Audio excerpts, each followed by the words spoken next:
This greenbelt land is supposed to prevent urban sprawl. It's been protected for more than 50 years, but with house prices striking an all-time high, the need for affordable housing means this land could now be swept away. However, there are concerns that the current economic crisis has left Bournemouth Council unable to afford the development. Well, there's no money whatsoever from central government for infrastructure.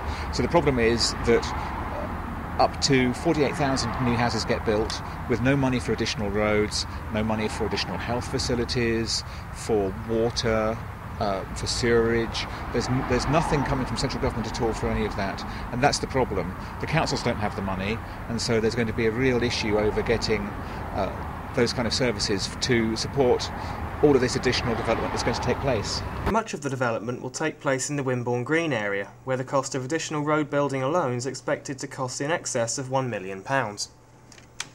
Government proposals assume an economic growth of 3.2% per annum between now and 2026, a figure the Council believes to be unrealistic. Despite the national recession, the Secretary of State has proposed that 16,100 new homes be built in the Bournemouth area, 1,500 of which will be on greenbelt land. The allotment community has been hit particularly hard.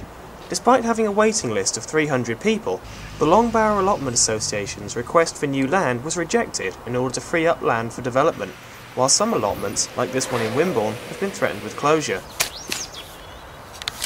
Peter Whiting, head of the association, feels that the decision is unacceptable.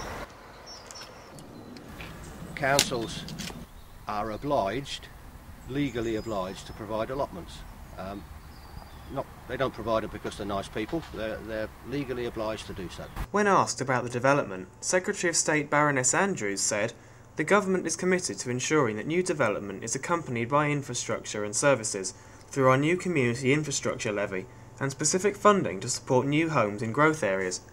We recognise the current difficulties in the housing market caused by the global financial situation, which is why the plans will bring forward suitable land now to help stimulate rapid recovery in the future." The Secretary of State will now consider the Council's objections and announce her final decision in December, at which point any judgment she passes will become official UK law.